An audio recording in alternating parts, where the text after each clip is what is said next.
Okay, hi guys. I just wanted to do a quick video of, here's my settings, number 20 on the quilt setting on the Janome M7 to do my binding with. I'm going to show you how I'm coming down on a corner, and I'll show you how I do that. Okay, so I just come down, I do the whole length of the quilt in this stitch.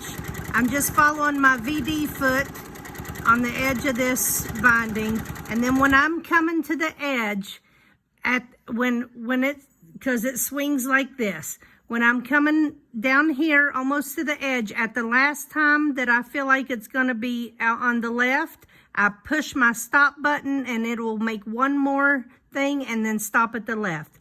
So I time it just right that I just go boom, or if you catch it when it's at the bottom, it'll just stop on the top of the next one. Top meaning left. And then I cut that, bring it out, and cut these little two doodads that comes when you use your scissor button. Do that. Now you're going to take your quilt and form your next corner. So I'm going to put my thumb in here and pull this to where the quilt meets the inside of my binding, like that, and it makes just about a perfect mitered corner. Well, I can't see right now. I don't know why. Okay, there. I'll just clip it real quick like this and form a little bit more and clip it here just to get this ready. So this jumper comes with your Janome machines. I don't know what it's called. I think it's called a jumper. It's for like jeans and stuff. It does not come with the arrows. She did that. Yeah, because there's two different widths on this, and I like the thicker side. So I put this behind my foot where I know the needle is not going to hit the jumper. I put it behind my foot and push my button to make my presser foot go down. So do that. And now I've got this thread. I'm going to needle up and needle down and pull that bobbin thread through, up through. There we go. Grab both of the things. Now I'm going to stick my quilt back in here, right? I'm going to hold those threads, and I'm just going to start sewing. And because that jumper will jump out, see there? It just jumped away. Yeah. And now I can just continue going down the entire side again. And that's how I do my binding. Okay. I just wanted to show, while you're doing your binding, now I have serged my edges, and it makes it so much easier. But if you don't have a serger, that's not necessary. But just, you're always making sure that your quilt is in the center of your binding. And so I kind of straighten up every, I don't know, 6 inches or so. I'll quilt I'll do my binding until I get about 6 inches or whatever, and then, which it's not been 6 inches yet. I usually go until I hit my, my finger gets up to the foot, and then I'll stop and just reposition and just straighten again. And I mean, binding don't have to take forever, and it can be enjoyable. And so that's how you come down just alongside. You just keep rearranging after you've sewn about 6 inches or so. You just straighten back out and keep it going. So I didn't know I was going to be doing a binding video, but when I very first start, I leave about 6 inches or so that's not, that I don't sew down. Then I start down here. I've pulled up both threads, and then I start quilting, or I start binding. Right there's where I started. So when I come to the last corner, which I'm at my last corner, I will form the corner and put a clip there, but not start sewing it yet. Okay, so I have formed my last corner and I'm coming down to meet where I very first started.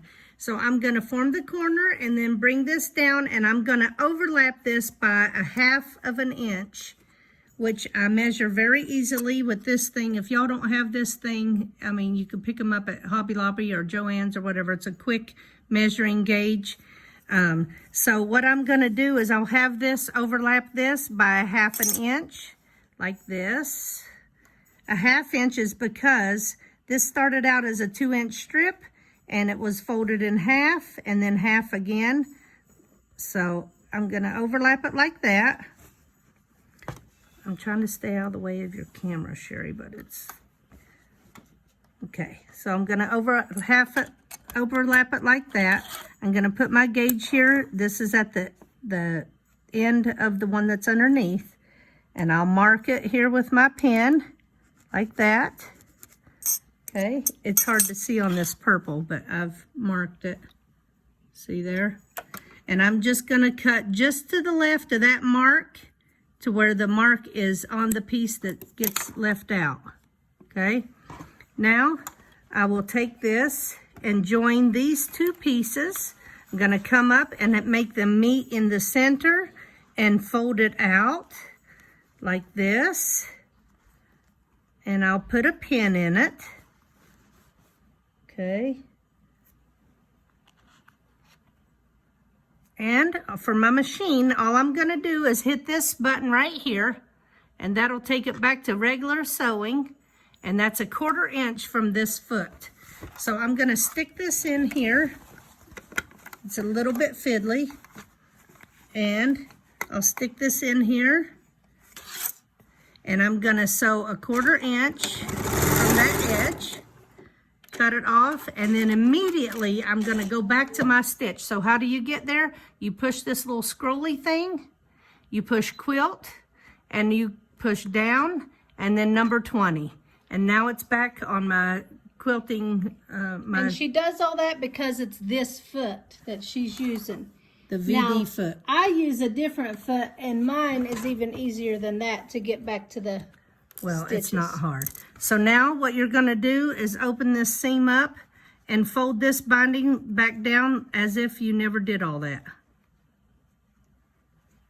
Like that, just finger press it.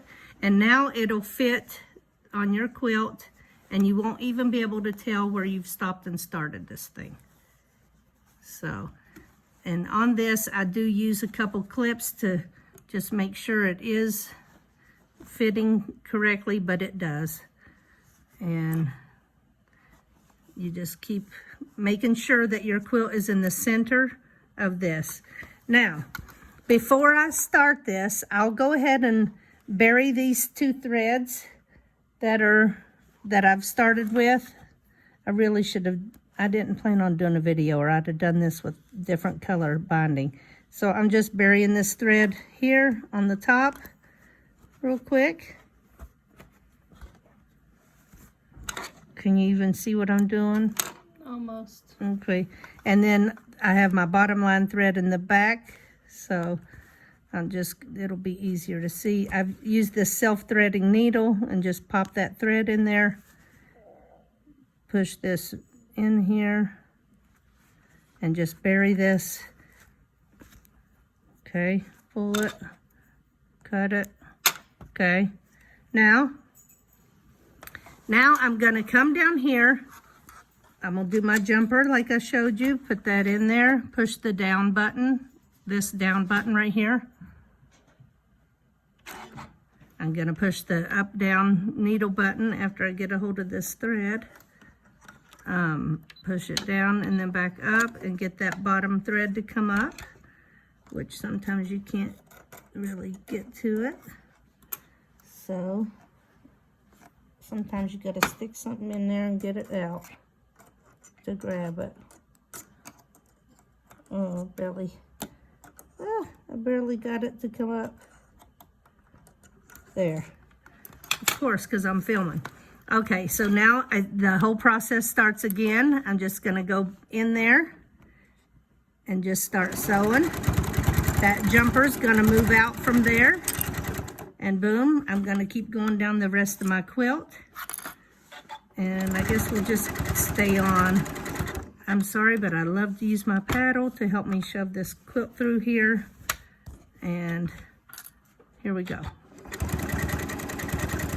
Now, because I know how this stitch goes, I know when to push it to make it complete. And when we started, it started on the left-hand side with this stitch, which that's what it does. It starts to the left, swings right, and back to the left. So, when I get down here to my stitches that I've already done, when I first started, I can make them join pretty daggone good. Well, now that I'm on camera, I probably won't make it join exactly right, but we'll see. But I can push it to where it can join and you won't even really tell where this has started and stopped. So we're coming down to here. This is where we need to get to.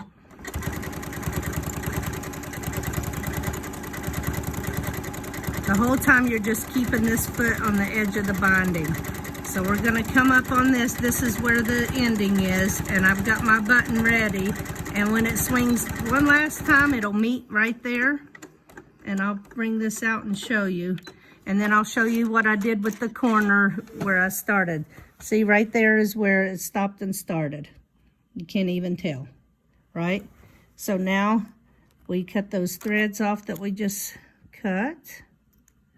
Like that, and then this corner where we had started, all you're gonna do is take this, put a knot, put a little knot in it, stick your needle in there, bring the knot to the edge, put your needle in here, and then just feed it through, and you don't have to worry about those threads coming loose.